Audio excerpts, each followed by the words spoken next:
선희 씨, 우리 남은 인생만큼은 혼자 밥 먹지 말고 같이 삽시다. 그 한마디가 그렇게 고마울 수가 없었습니다. 혼자 산 세월이 길어질수록 사람 하나 곁에 있다는 일이 얼마나 큰 위로인지 저는 그때 절실히 느끼고 있었거든요. 자식들 반대가 없었던 건 아니지만 늦게 온 인연이라 더 놓치고 싶지 않았습니다. 그런데 2달 뒤 저는 그 집에서 분명 함께 사는 사람인데도 꼭 있어야 할 때만 불리고 정작 중요한 순간에는 슬그머니 밀려나고 있었습니다. 그 사람들은 처음부터 저를 어떤 자리로 생각했던 걸까요? 시작 전 구독과 좋아요로 함께 해주시고 어느 지역에서 듣고 계신지 댓글로 한 번씩만 남겨주세요. 그곳에 행복이 닿길 바라겠습니다. 처음 만난 건 문화센터 수채화 수업에서였습니다.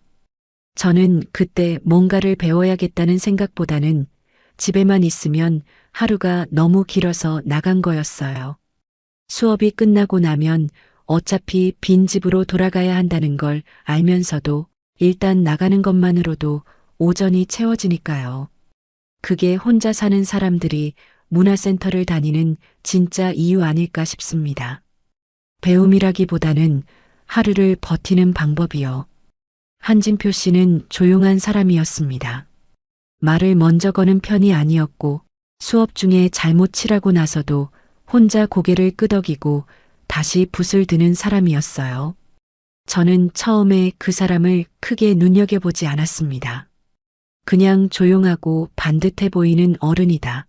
그 정도였어요. 그런데 어느 날 수업이 끝나고 비가 왔습니다. 저는 우산을 안 가져갔고 처마 밑에서 잠깐 기다리고 있었는데 그 사람이 옆에 서더니 말없이 우산을 내밀었어요. 자기가 쓸 우산을요. 저는 근처라 괜찮습니다. 그 말이 전부였습니다. 그런데 그 짧은 말이 이상하게 오래 남았어요. 13년 동안 아무도 먼저 우산을 내밀어 준 사람이 없었거든요. 자식들도 제가 알아서 잘한다고 믿어서인지 아니면 그냥 안 보여서인지 그런 걸 챙겨준 적이 없었으니까요. 그날 이후로 가끔 수업 끝나고 같이 걷게 됐습니다. 특별한 약속이 있었던 건 아니에요.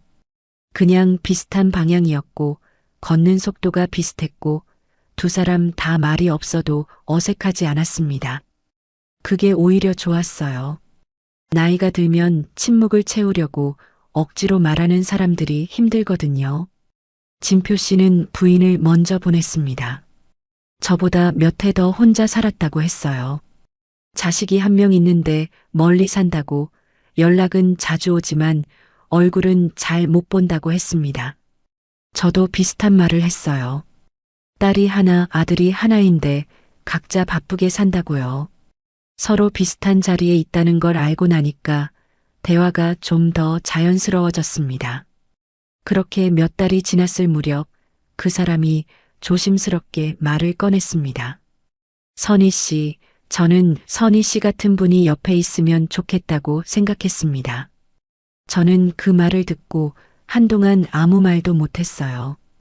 가슴이 뜨거워졌다기보다는 갑자기 손이 차가워진 것 같았습니다. 너무 오래 기다려온 말을 뒤늦게 들었을 때 사람이 오히려 차가워진다는 걸 그날 처음 알았어요. 남은 인생만큼은 혼자 밥 먹지 말고 같이 삽시다. 그 말을 들었을 때 저는 울지 않았습니다. 울 것 같았는데 이상하게 눈물이 안 나왔어요. 대신 입술이 떨렸고 손을 꼭 쥐었습니다. 13년 동안 혼자 차리던 밥상이 머릿속에 지나갔거든요.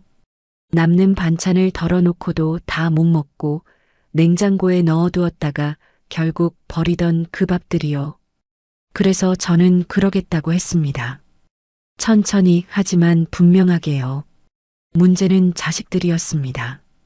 딸 미정이는 제가 말을 꺼내자마자 얼굴이 굳었어요. 엄마, 그 사람 뭘 얼마나 안다고요? 나이 들어서 재혼이 쉬운 줄 알아요? 아들 준호는 좀 더 차분하게 말했지만 속내는 비슷했습니다.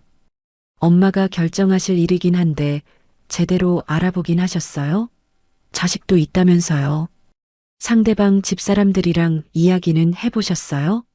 저는 그 말들을 들으면서 뭔가가 눌리는 느낌이 들었습니다. 예전 같으면 자식들 눈치를 보느라 한 발 물러섰을 거예요. 그렇게 살아왔으니까요. 남편이 살아있을 때도 먼저 간 뒤에도 저는 늘 내 의견보다 주변 반응을 먼저 봤습니다. 그게 습관이 됐었어요.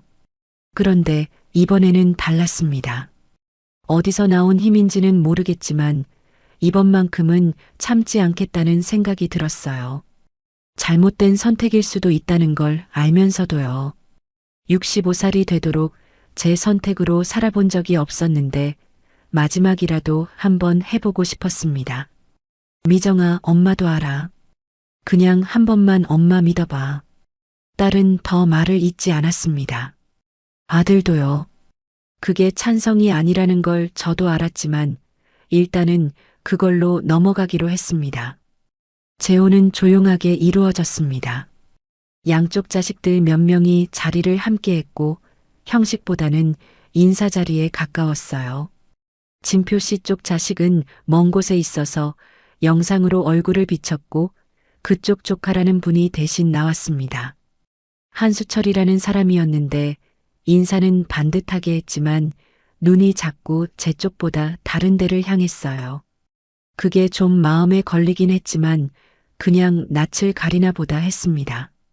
재혼 첫날 밤 진표 씨는 따뜻한 보리차를 타서 제 앞에 내려놨습니다. 말은 없었어요. 그냥 찻잔을 내려놓고 자리에 앉았습니다. 저는 그걸 보면서 이 사람이 배려를 말로 하는 사람이 아니라 행동으로 하는 사람이구나 싶었어요. 오히려 그게 더 믿음이 갔습니다.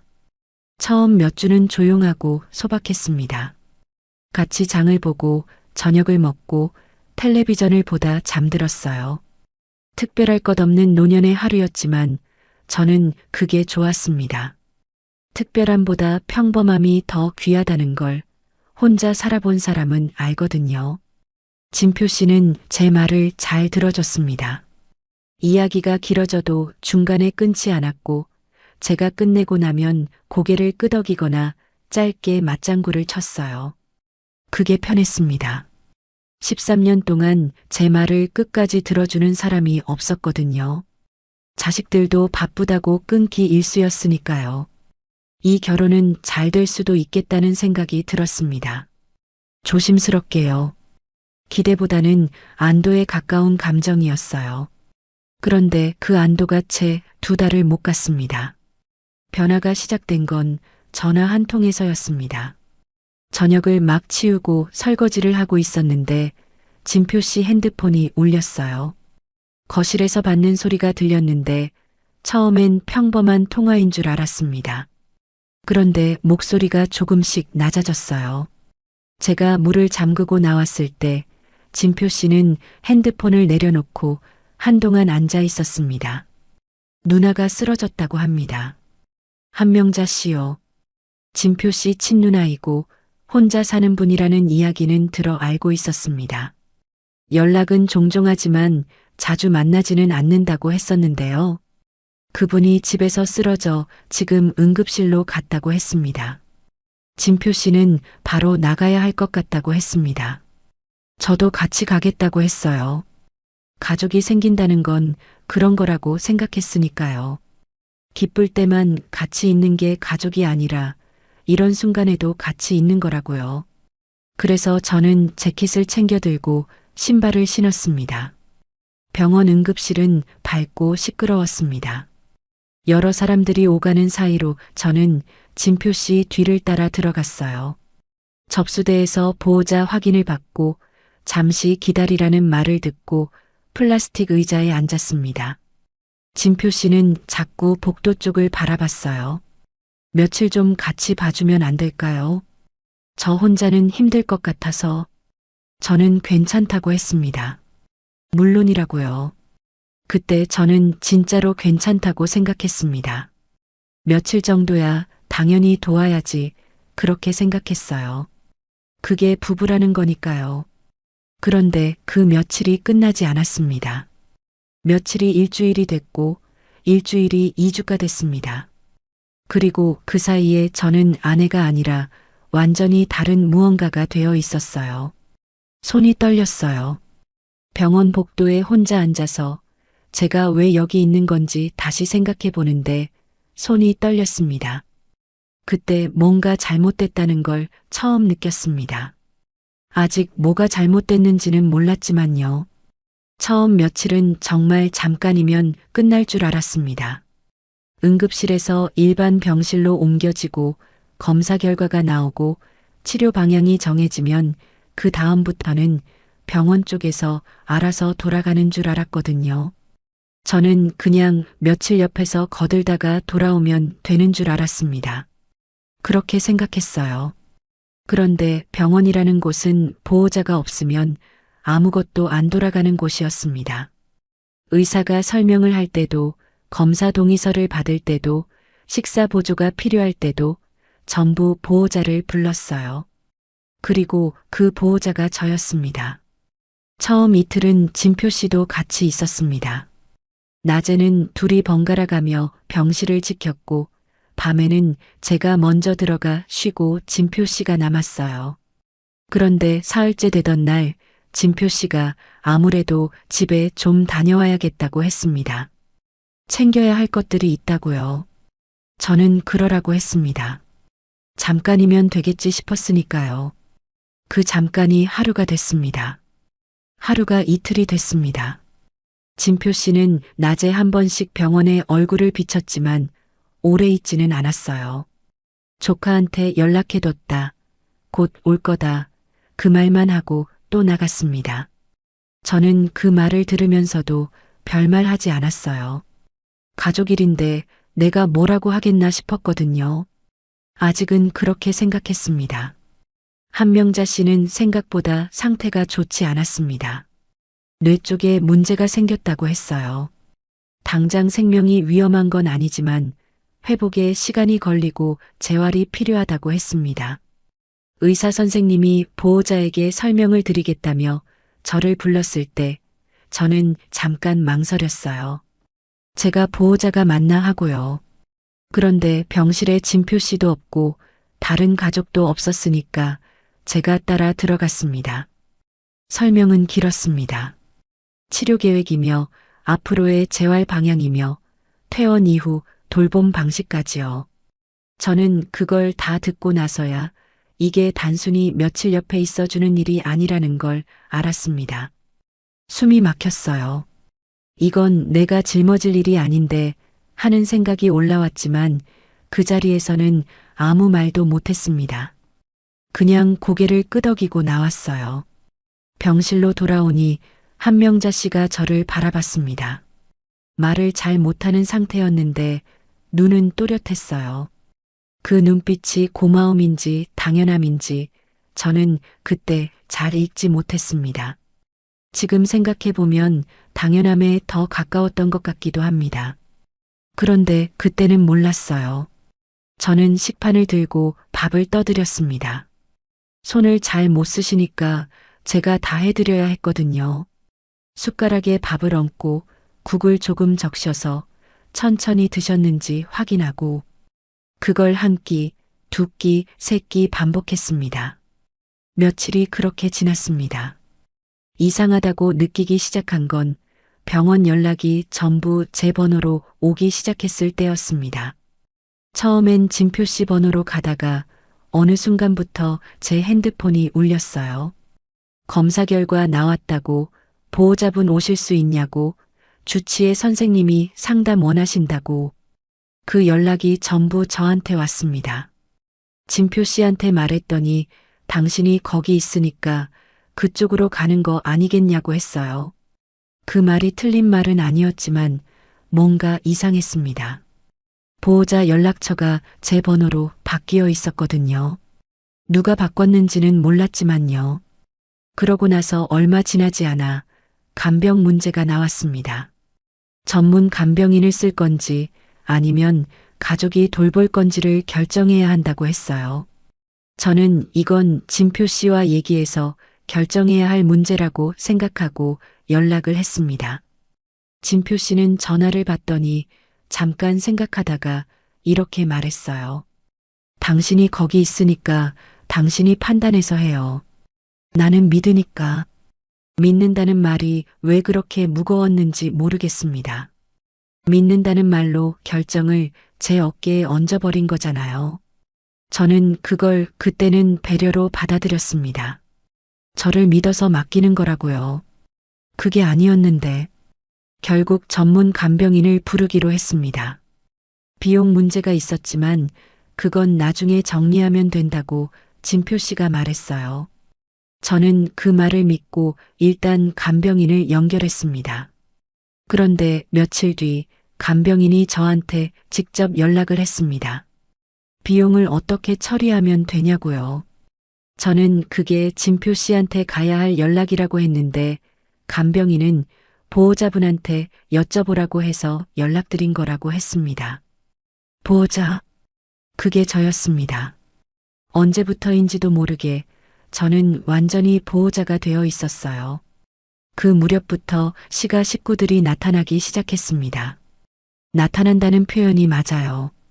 평소에는 보이지도 않다가 어떤 순간에만 나타났거든요. 처음 입원했을 때는 아무도 안 왔습니다. 응급실에서 이틀을 넘기는 동안 시가 쪽 사람은 진표 씨 말고 아무도 없었어요. 그런데 의사 선생님이 수술 가능성을 언급하자마자 그날 저녁에 한수철 씨가 나타났습니다. 진표 씨 조카라고 했어요. 명자 씨 쪽으로도 조카가 되고 진표 씨 쪽으로도 조카가 된다고 했는데 어쨌든 처음 보는 얼굴이었습니다. 키가 크고 말쑥하게 입고 왔는데 저한테 인사를 하기는 했지만 눈이 자꾸 딴 데를 봤어요. 그 재혼 자리에서 봤던 사람이었는데 그때도 눈이 이상하게 자꾸 비켜갔습니다. 수철 씨는 의사 선생님을 만나고 싶다고 했습니다. 보호자로서 직접 설명을 듣고 싶다고요. 저는 그 말을 듣고 가족이 왔으니 이제 내가 좀 빠져도 되겠다 싶었습니다. 오히려 안도가 됐어요. 그런데 설명을 듣고 나서 수철 씨가 나온 뒤로 병실 쪽 일은 다시 전부 저한테 왔습니다. 수철 씨는 뭔가 의논이 필요할 때는 나타나고 실제로 병실에서 해야 하는 일들은 전부 보호자한테, 즉 저한테 넘어왔어요. 그 패턴이 반복됐습니다. 중요한 말이 오갈 때는 수철 씨가 나타나고 밥 챙기고 서류 들고 대기하는 건 저였습니다. 이상하다는 생각이 들었지만 그때는 아직 뭐가 이상한 건지 정확하게 몰랐어요. 그냥 피곤했고 몸이 무거웠고 잠이 부족했습니다. 생각할 여유가 없었거든요. 진표 씨는 그 무렵 병원에 오는 횟수가 더 줄었습니다. 하루에 한 번 오던 게 이틀에 한 번이 됐어요. 오더라도 30분 있다가 나갔고 병실에서 한명자 씨 손이라도 잡고 있는 건 언제나 저였습니다. 저는 진표 씨한테 물었습니다. 왜 자꾸 오래 못 있는 거냐고요.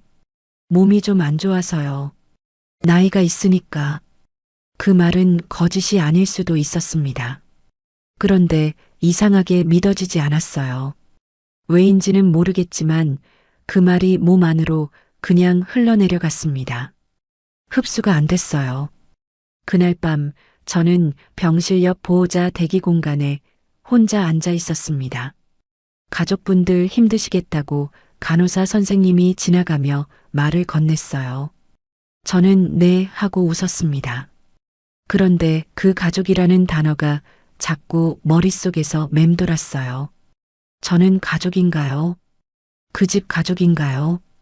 재혼한 지 2달이 됐고 법적으로는 아내가 맞는데 가족이라는 말이 왜 이렇게 낯설게 들렸을까요? 그날 목이 잠겼습니다. 울고 싶었는데 눈물이 안 나왔어요. 그냥 목이 꽉 막힌 것 같았습니다. 피곤한 건지 서러운 건지 아니면 뭔가를 알아버린 건지 그게 뭔지 아직은 제대로 말할 수가 없었어요. 다만 한 가지는 알았습니다. 이건 잠깐이 아니라는 것. 그리고 이 자리가 처음부터 제가 있어야 할 자리로 설계된 건 아닐까 하는 것. 그 생각이 들었다가 지워졌다가 했습니다. 설마 하면서요. 그런데 설마가 점점 옅어지고 있었어요. 그 다음 날 수철 씨한테서 연락이 왔습니다. 수술 날짜가 잡혔다고요.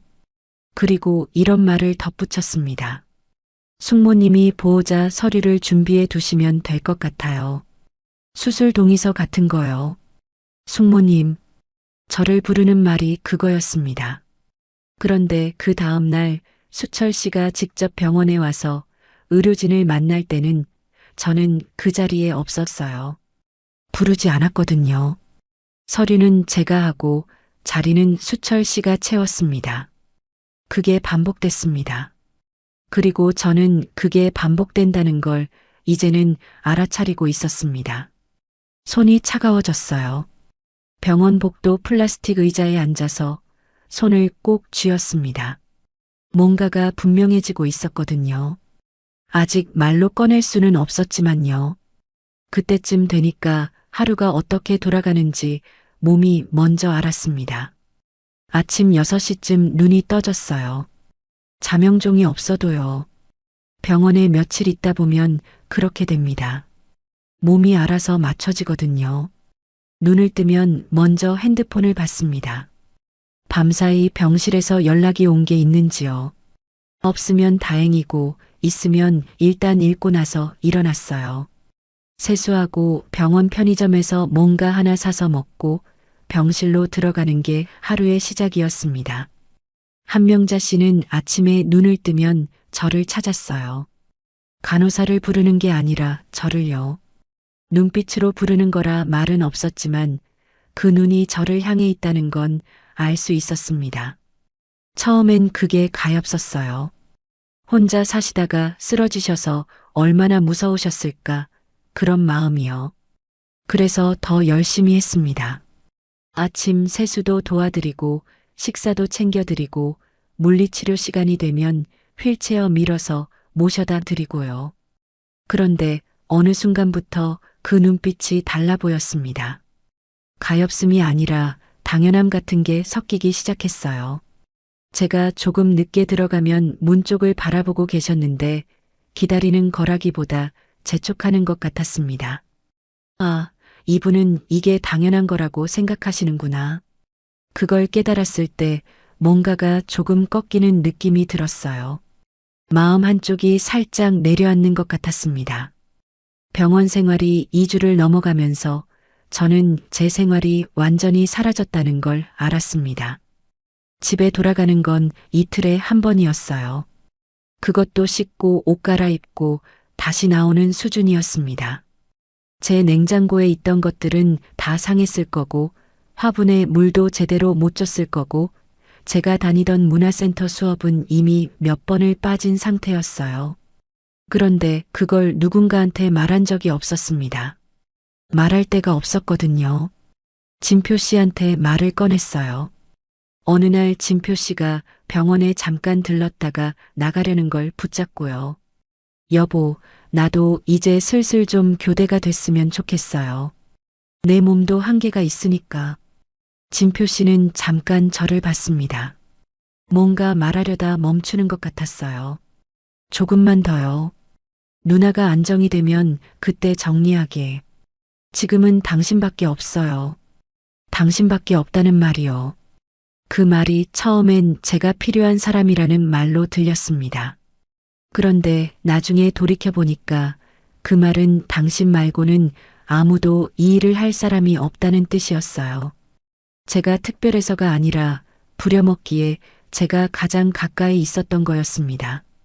그날 진표 씨는 30분도 안 돼서 나갔습니다. 저는 병실 의자에 앉아서 한참 천장을 봤어요. 숨을 깊게 들이쉬었다가 내쉬었습니다. 울지 않으려고요. 우는 게 무슨 소용이냐 싶기도 했고 지금 울 시간도 없었으니까요. 한수철 씨가 병원에 나타나는 패턴은 점점 더 선명해졌습니다. 의사 선생님이 중요한 검사 결과를 설명할 때, 퇴원 이후 계획을 논의할 때, 수술 관련 동의 이야기가 나올 때, 그럴 때면 꼭 나타났어요. 그리고 의료진과 이야기를 나눴습니다. 저는 그 자리에 끼지 못하는 경우가 많았어요. 부르지 않아서요. 한 번은 제가 직접 들어가려고 했습니다. 주치의 선생님이 보호자분들 다 오시면 설명드리겠다고 했거든요. 저도 보호자인데 당연히 들어가야지 싶어서 따라 들어갔는데 수철 씨가 슬쩍 저를 봤습니다. 그 눈빛이 뭔가를 말하고 있었어요. 말로는 아무것도 안 했는데 당신은 여기 있어도 되는 사람이냐? 그런 눈빛이었습니다. 저는 그냥 자리에 앉아서 설명을 들었습니다. 나갈 이유가 없었으니까요. 그런데 설명이 끝나고 나서 수철 씨가 의사 선생님께 이렇게 말했어요. 앞으로 중요한 사항은 저한테 먼저 연락 주시면 좋겠습니다. 제가 집안 대표로 결정하는 게 맞을 것 같아서요. 저는 그 말을 듣고 한 박자 늦게 반응했습니다. 집안 대표요. 그럼 저는 뭔가요? 며칠째 여기서 밥 드리고 세수 도와드리고 서류 들고 다니는 저는요. 의사 선생님이 잠깐 저를 봤어요. 뭔가 어색한 걸 느끼신 건지 아니면 그냥 확인하시는 건지. 저는 그냥 앞을 봤습니다. 아무 말도 안 했어요. 그때는 뭐라고 해야 할지 몰랐거든요. 그날 오후에 간병인 아주머니가 저한테 슬쩍 말을 건넸습니다. 사모님, 이거 좀 이상하지 않아요? 사모님이 다 하시는데 왜 결정은 저 사람이 하고 다녀요? 간병인 아주머니 입에서 그 말이 나오자 제가 느끼고 있던 게 비로소 말이 됐습니다. 이상하다는 걸 저도 알고 있었는데 그게 이상한 거라고 누군가 말해주기 전까지는 제가 예민한 건가 싶었거든요. 그런데 옆에서 보던 사람 눈에도 이상하게 보였던 거였습니다. 그러게요. 저는 짧게만 대답했어요. 길게 말할 수가 없었습니다. 말이 길어지면 감정이 따라올 것 같아서요. 그날 저녁 저는 핸드폰 메모장을 열었습니다. 그동안 있었던 일들을 하나씩 적기 시작했어요. 날짜는 뭉뚱그렸지만 어떤 일이 있었는지는 기억이 정확했습니다. 보호자 연락처가 제 번호로 바뀐 것, 간병인 비용 문제가 저한테 넘어온 것, 수술 동의서 서류를 제가 준비한 것, 그런데 정작 의사 선생님 면담에서는 제가 배제된 것. 하나씩 적다 보니 줄이 꽤 길어졌습니다. 적으면서 손이 조금 떨렸어요. 화가 나서가 아니라 이게 실제로 있었던 일들이라는 게 새삼스럽게 와닿아서요. 적어놓고 보니까 분명했습니다. 저는 책임은 다 지면서 권한은 하나도 없는 자리에 있었던 거예요. 진표 씨와 처음으로 제대로 된 이야기를 나눈 건 그 다음 날 밤이었습니다. 진표 씨가 오랜만에 저녁 무렵에 왔어요. 한명자 씨가 주무시는 걸 확인하고 저는 진표 씨를 복도로 데리고 나갔습니다. 조용한 곳에서 말하고 싶었거든요. 여보, 나 하나 물어볼게요. 진표 씨가 저를 봤습니다.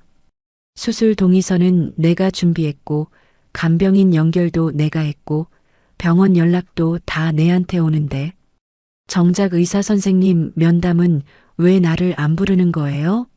수철 씨가 결정한다고 했다던데 그게 맞아요? 진표 씨는 잠깐 말이 없었습니다. 뭔가를 생각하는 건지 어떻게 말할지 고르는 건지 알 수 없었어요. 집안일이라는 게 그렇잖아요. 피부치들이 결정하는 게 맞지 않겠어요. 피부치. 그 단어가 나오는 순간 저는 그 자리에서 움직이지 못했습니다. 피부치들이 결정하는 게 맞다고요. 그럼 저는요? 저는 법적으로 아내인데 저는 피부치가 아닌 건가요? 말이 나오지 않았어요. 목이 잠겼습니다. 뭔가 할 말이 많았는데 그 말들이 전부 목 어딘가에서 걸려버렸어요. 그래도 선희 씨가 옆에 있어줘서 누나가 많이 안심하는 것 같아요. 고마워요, 진짜로. 고맙다는 말이요. 그 말이 어떤 의도로 나왔는지는 모르겠습니다. 진심이었을 수도 있어요. 그런데 그 말이 저한테는 이렇게 들렸습니다. 수고했어요. 그리고 계속 그렇게 해줘요. 저는 알겠다고 하고 병실로 돌아왔습니다. 진표 씨는 그날도 일찍 나갔어요. 그 다음날 딸 미정이한테서 연락이 왔습니다. 엄마 요즘 어때요? 라는 말 대신 미정이는 이렇게 시작했어요. 엄마, 거기서 뭐 하고 있는 거예요? 남의 집 사람 간병을 왜 엄마가 해요? 저는 전화를 받고 병원 복도 구석에 서 있었는데 그 말을 듣고 잠깐 눈을 감았습니다. 남의 집이 아니야. 남편 누나야. 엄마, 재혼한 지 2달밖에 안 됐잖아요. 그쪽 가족들은 왜 안 와요? 왜 엄마가 거기 있어야 해요? 할 말이 없었습니다. 틀린 말이 아니었으니까요.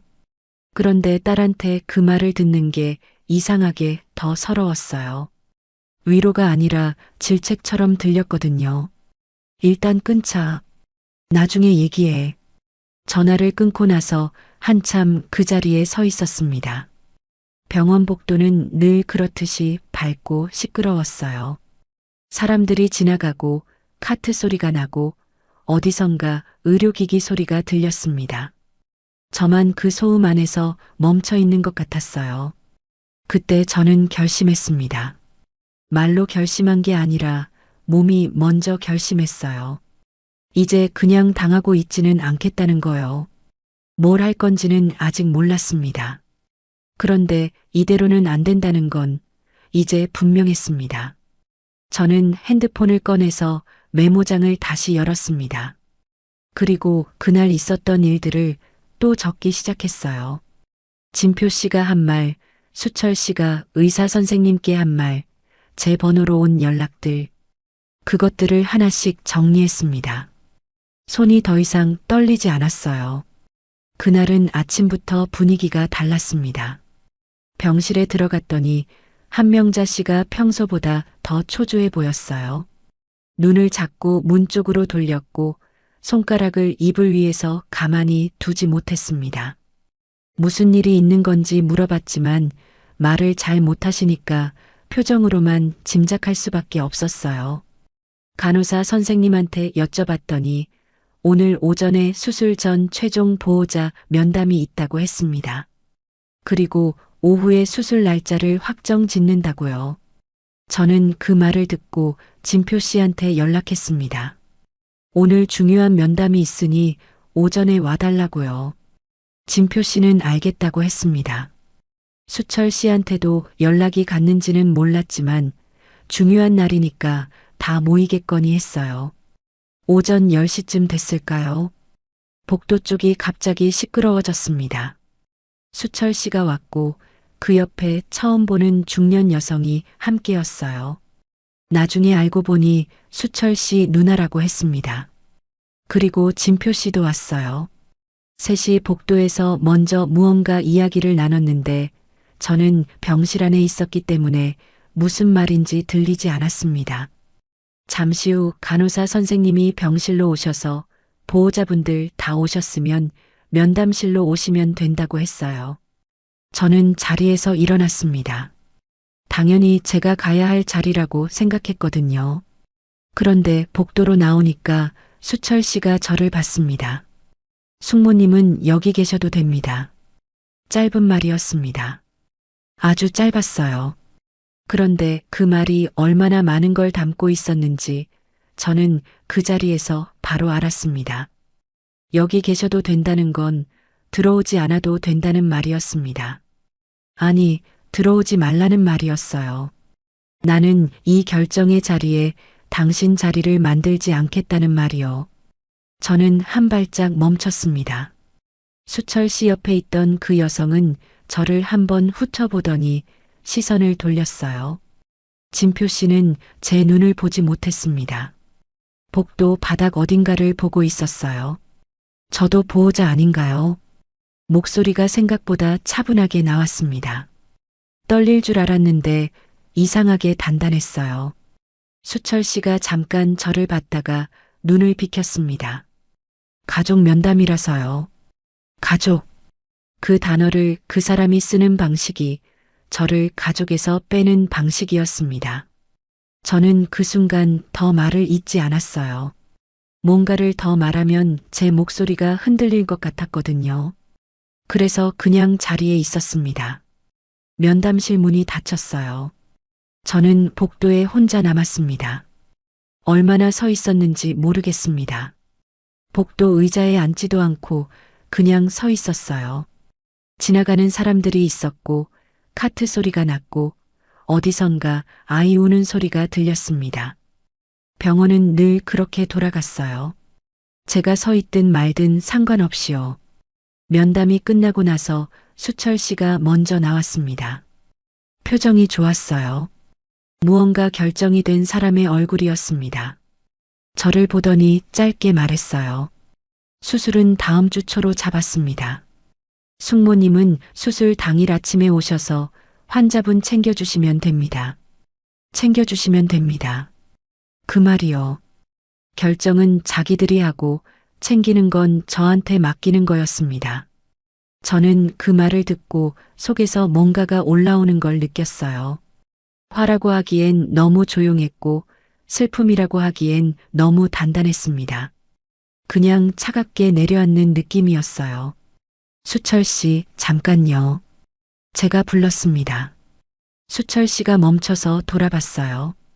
저는 그동안 여기서 보호자로 연락도 받고 서류도 챙기고 간병인도 연결하고 밥도 드리고 했는데요. 정작 면담에는 왜 저를 안 부르는 거예요? 수술 결정 같은 중요한 건 왜 저는 빠지는 거냐고요. 수철 씨 얼굴에서 뭔가가 스쳤습니다. 당황한 건지 아니면 이 상황을 어떻게 넘길지 계산하는 건지. 그 사람은 잠깐 저를 보다가 입꼬리를 살짝 올렸어요. 그게 웃음이었습니다. 숙모님, 솔직하게 말씀드릴게요. 주변에 지나가던 보호자 몇 분이 걸음을 늦췄어요. 복도가 넓지 않았거든요. 수철 씨는 목소리를 낮추지 않았습니다. 재혼하신 지 2달밖에 안 됐잖아요. 저희 집안일인데 그걸 숙모님이 다 결정하시는 게 맞아요? 돈 얘기 나오니까 갑자기 나서시는 거 아닌가요?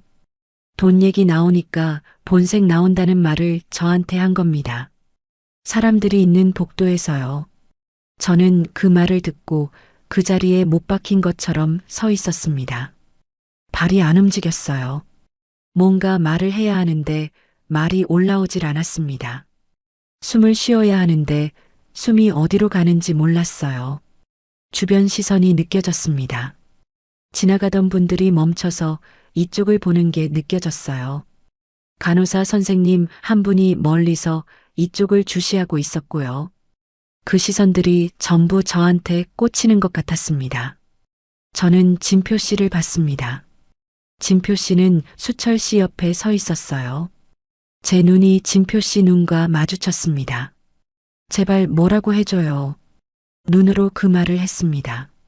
아내한테 저런 말을 했는데 뭐라도 해줘요. 진표 씨는 시선을 피했습니다. 복도 바닥을 봤어요. 그게 전부였습니다. 수철 씨 옆에 있던 그 여성이 한마디 더 얹었습니다.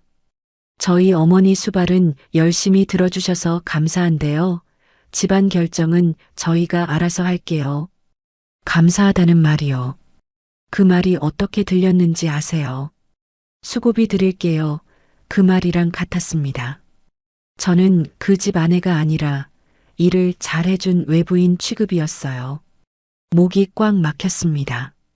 눈이 뜨거워졌는데 여기서 눈물이 나면 안 된다고 생각했어요.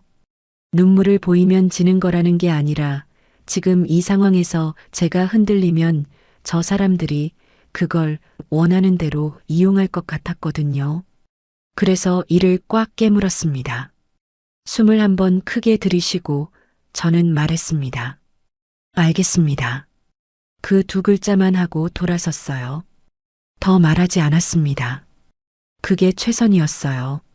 그 자리에서 더 말을 이으면 제 목소리가 무너질 것 같았거든요. 병실로 들어왔습니다. 한명자 씨는 자고 계셨어요.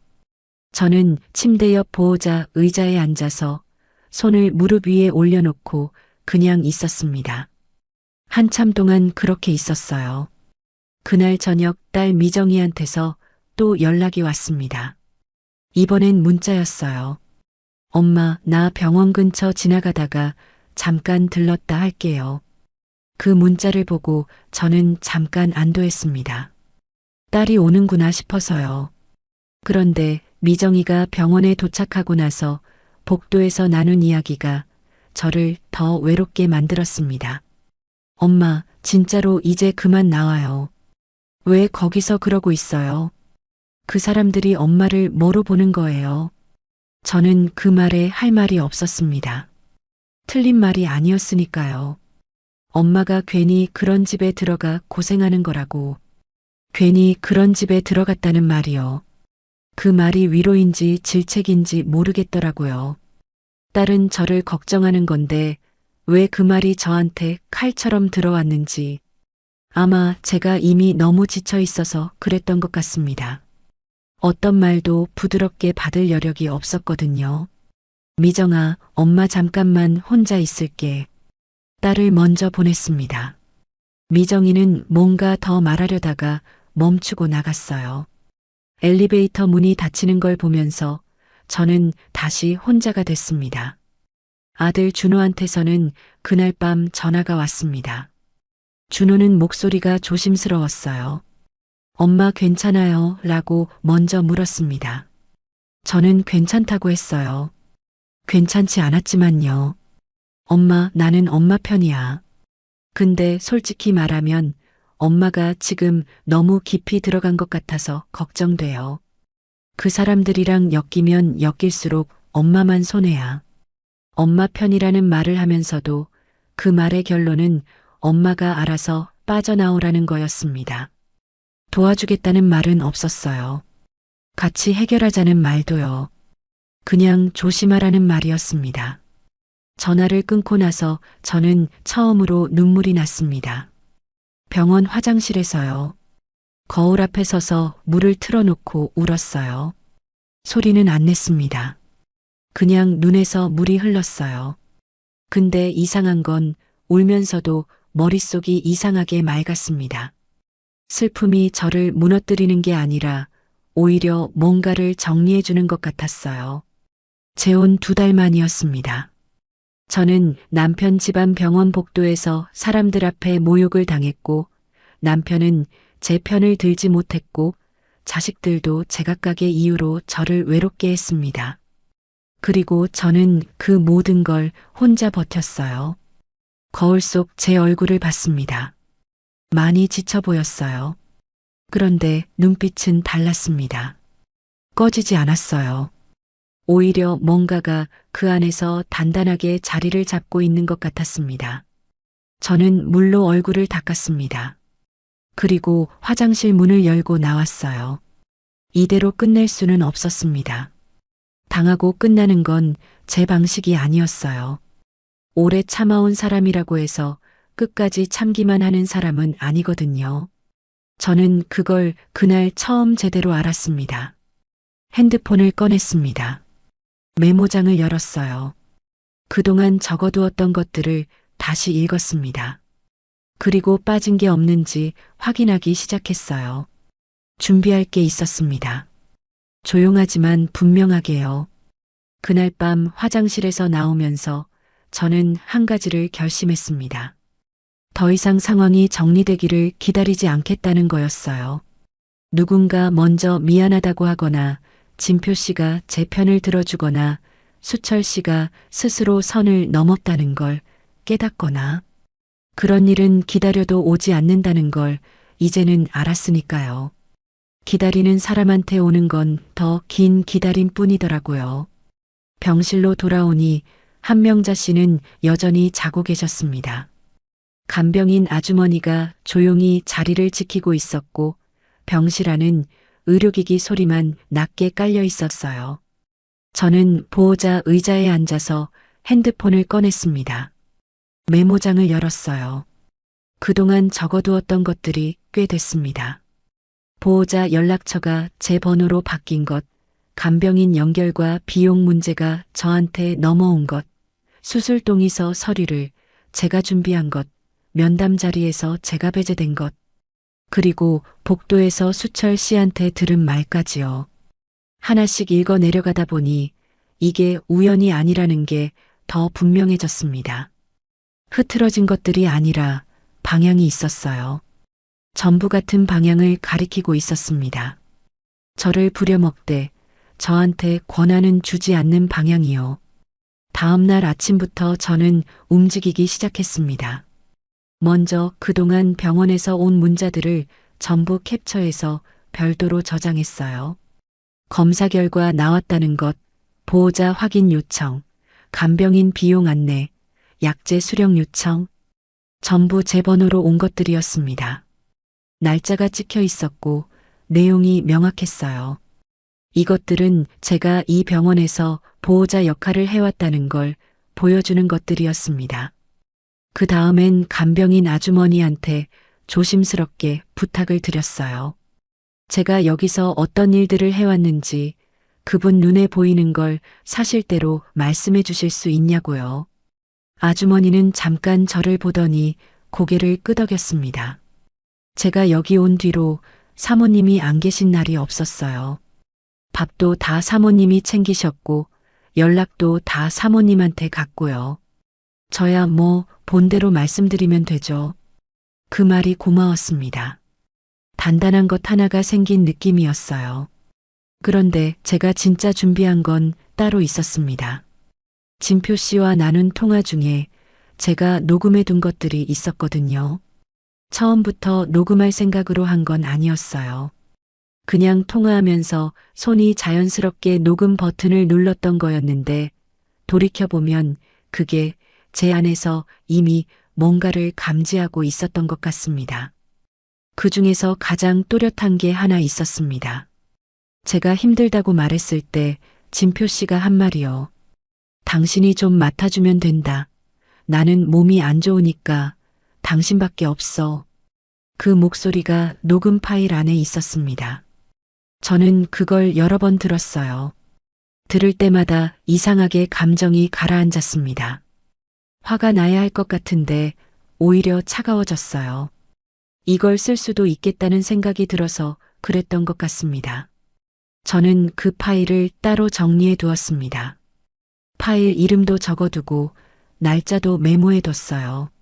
수술 날이 됐습니다. 수철 씨가 이른 아침에 병원에 나타났어요. 수술 전 처치가 시작됐고 한명자 씨가 수술실로 들어가기 전에 가족들이 마지막으로 인사하는 시간이 있었습니다. 수철 씨가 손을 잡았고 진표 씨가 누나 이마에 손을 얹었어요. 저는 그 뒤에 서 있었습니다. 자연스럽게 뒤로 밀렸어요. 억지로 앞에 나설 자리가 아니었으니까요. 한명자 씨가 수술실로 들어가고 우리는 대기실에 앉았습니다. 진표 씨는 수철 씨 옆에 앉았고 저는 조금 떨어진 자리에 앉았어요.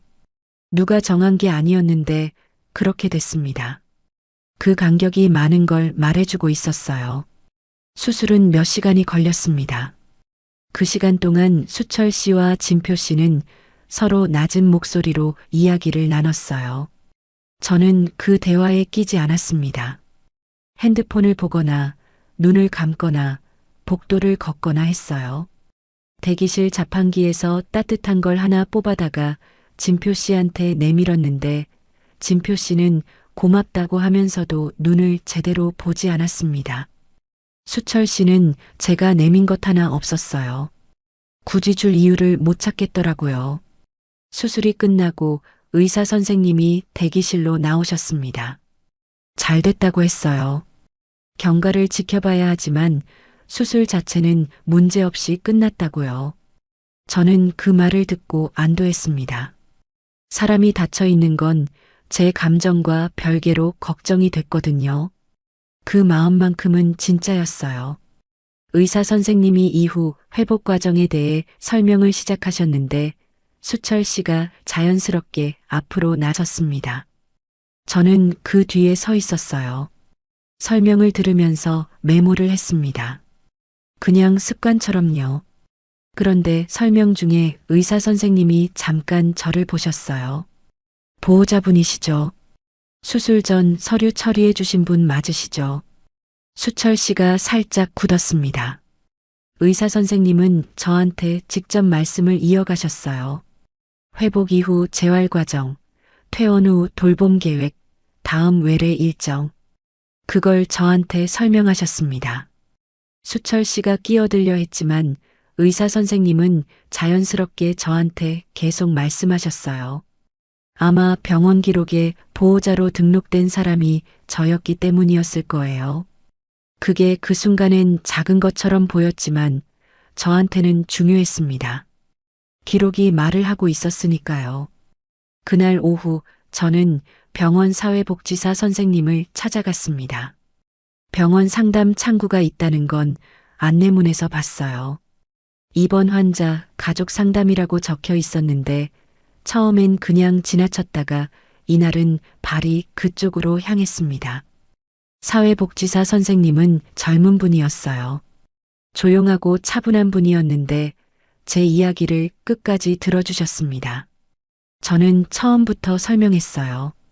재혼한 지 2달 된 것, 남편 누나의 입원으로 제가 보호자 역할을 맡게 된 것, 연락과 서류와 간병인 연결까지 제가 다 했는데 정작 결정 자리에서는 배제된 것, 복도에서 있었던 일까지요. 선생님은 메모를 하셨습니다. 그리고 이렇게 말씀하셨어요. 병원 기록상 보호자로 등록된 분이 어머님이시고 의료비 관련 연락도 어머님 번호로 간 기록이 있어요. 그런데 실제 결정 과정에서 배제가 됐다면 보호자 지정과 비용 책임 관계를 다시 정리할 필요가 있습니다. 그 말을 듣는 순간 저는 눈물이 날 것 같았어요.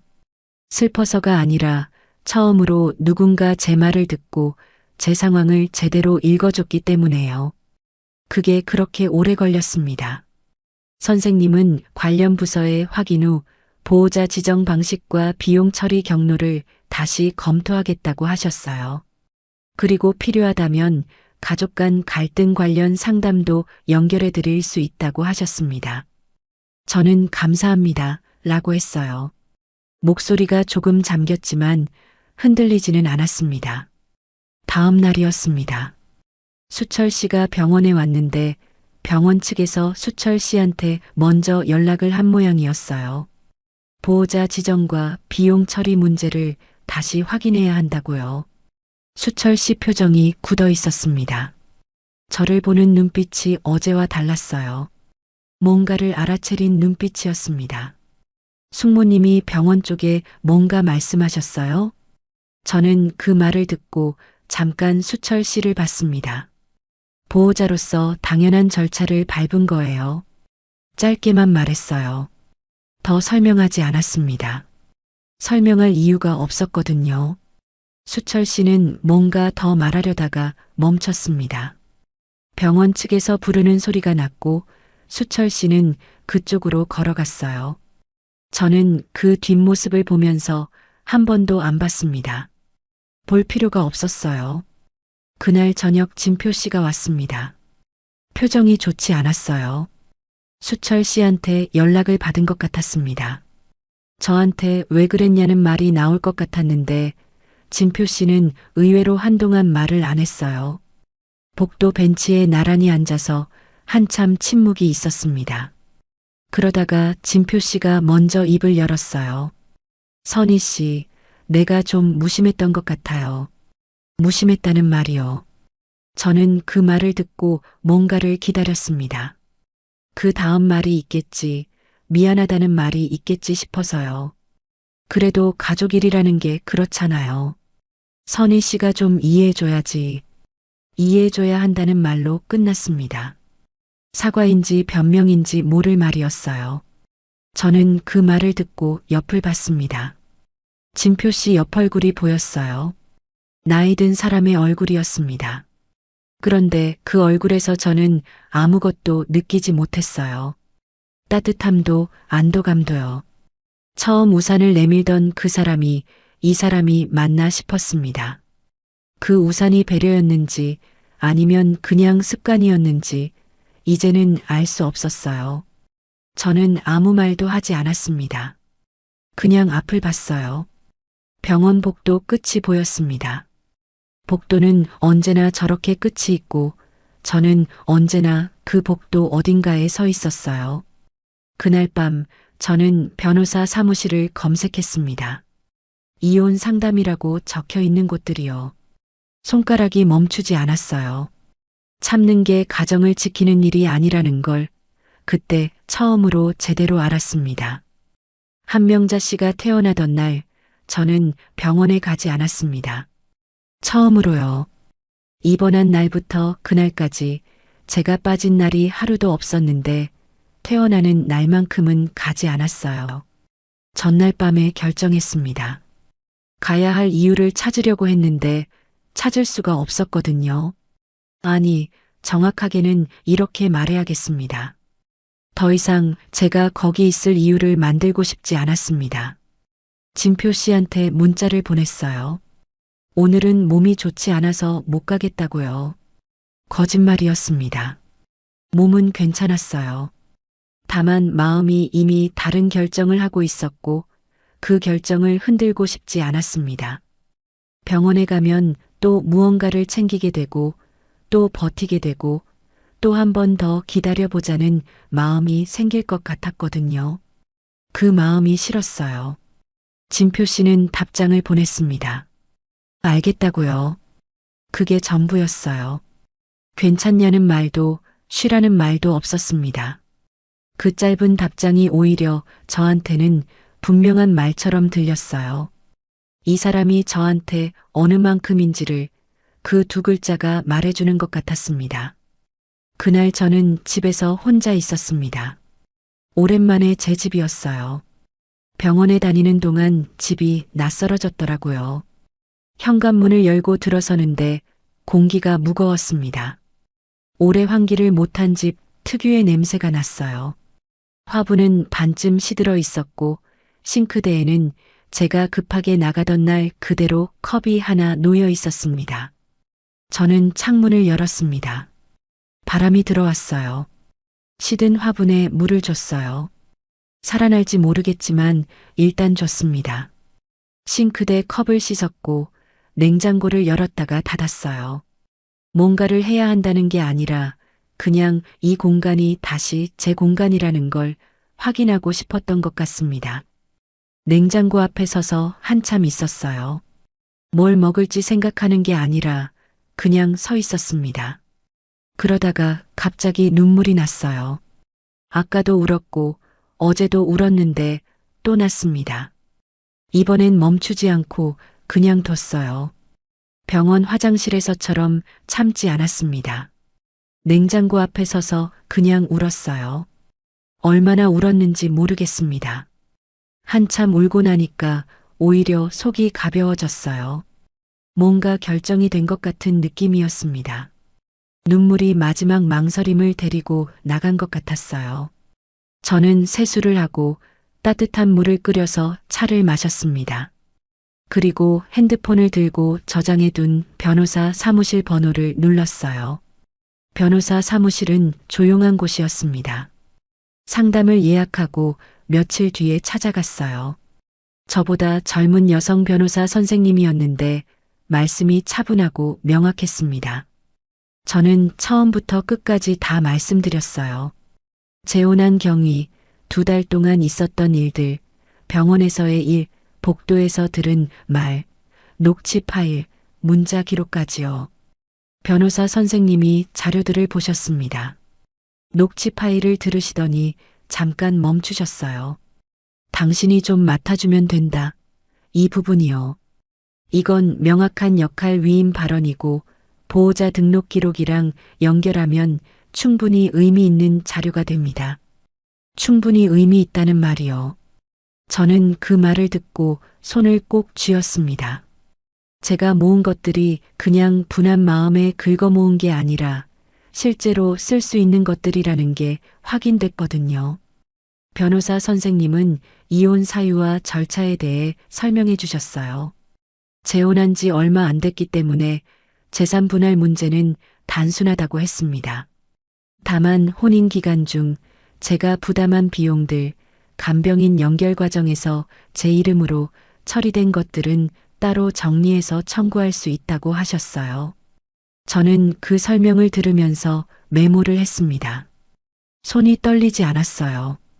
진표 씨한테 이야기를 꺼낸 건 상담을 다녀온 다음 날이었습니다. 퇴원 후 진표 씨는 집에 돌아와 있었어요. 한명자 씨는 요양시설로 연결이 됐다고 했습니다. 수철 씨가 알아봤다고요. 병원 일이 정리됐으니 이제 일상으로 돌아가면 된다는 분위기였어요. 진표 씨는 저녁을 같이 먹자고 했습니다.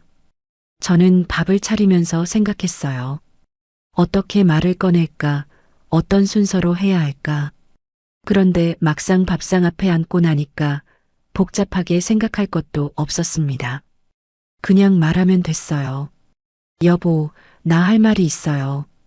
진표 씨가 숟가락을 내려놓고 저를 봤습니다. 이혼하고 싶어요. 짧게 말했습니다. 길게 설명하지 않았어요.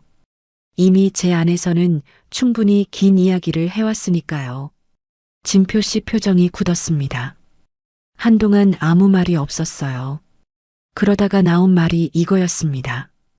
갑자기 그게 무슨 말이에요? 누나 일이 힘들었던 거 알아요. 그런데 그게 이혼까지 갈 일이에요? 갑자기라는 말이요.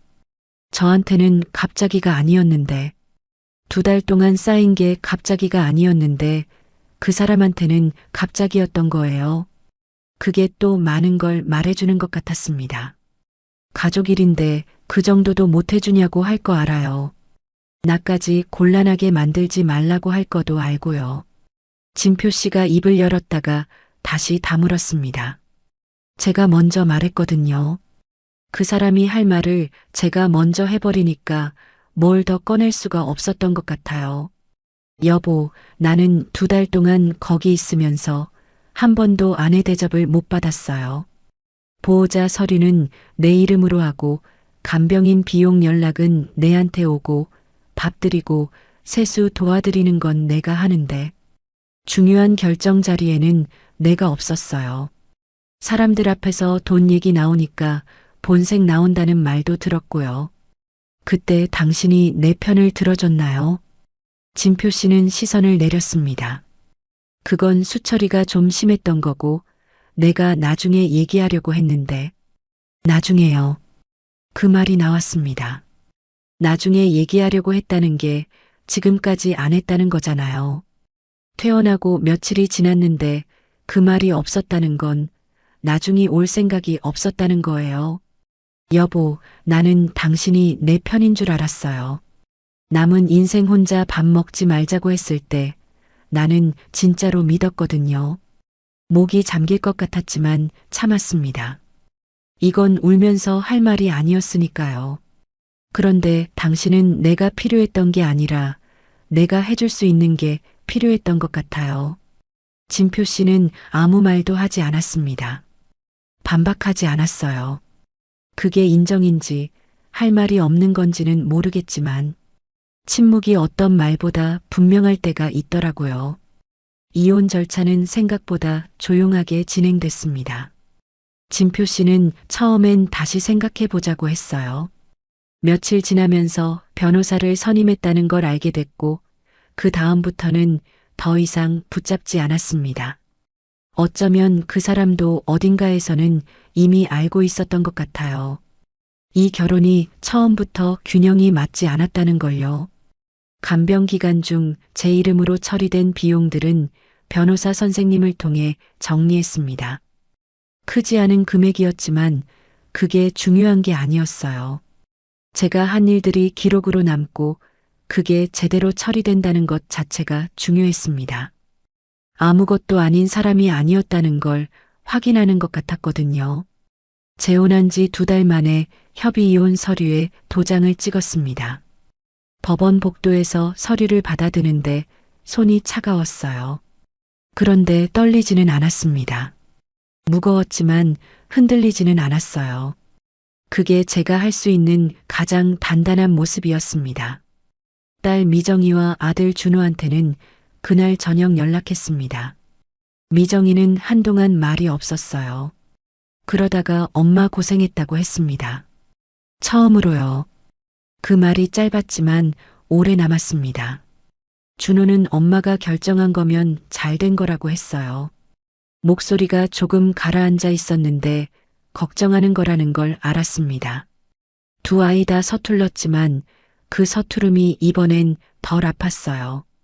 저도 서툴렀으니까요. 우리 셋 다요. 집으로 돌아온 날 저녁 저는 밥을 차렸습니다. 혼자 먹는 밥이었어요. 냉장고에 있는 것들로 반찬 두어 가지를 만들었고 밥을 작은 그릇에 담았습니다. 밥상이 작았어요. 혼자니까요. 자리에 앉아서 숟가락을 들었습니다. 그리고 잠깐 멈췄어요. 이 풍경이 낯설지 않았거든요. 13년 동안 이렇게 먹었으니까요. 그런데 이상하게 예전과 달랐습니다. 예전에 혼자 먹던 밥은 쓸쓸했어요. 남는 반찬이 아깝고 밥상이 너무 넓었고 그 넓음이 작고 비어 있다는 걸 느끼게 했거든요. 그런데 이날은 달랐습니다. 작은 밥상이 작은 대로 제자리인 것 같았어요. 비어 있는 게 아니라 딱 제목만 있는 것 같았습니다. 숟가락을 들고 밥을 한술 떴습니다. 따뜻했어요. 외로워서 시작한 결혼이었습니다. 그게 부끄럽지는 않아요. 65살에도 외로울 수 있고 누군가 옆에 있었으면 한다는 마음이 잘못된 게 아니니까요.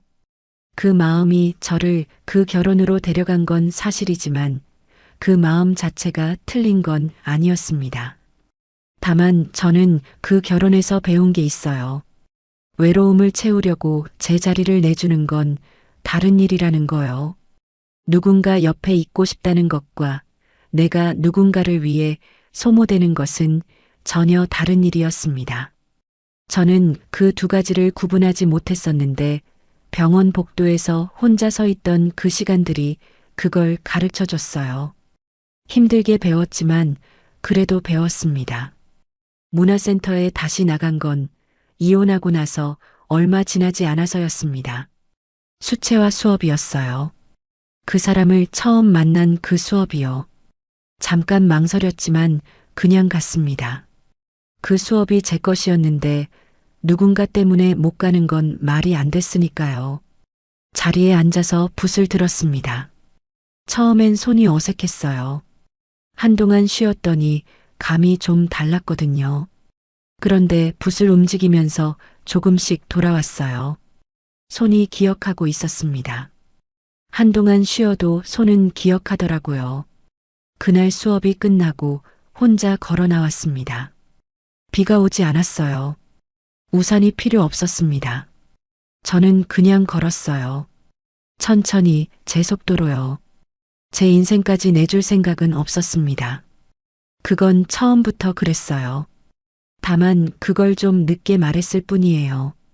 이제는 알았으니까 다음번엔 더 빨리 말할 수 있을 것 같습니다. 밥은 혼자 먹어도 괜찮습니다. 제가 차린 밥이면요. 끝까지 들어주셔서 감사합니다. 구독과 좋아요는 다음 이야기를 이어갈 힘이 됩니다.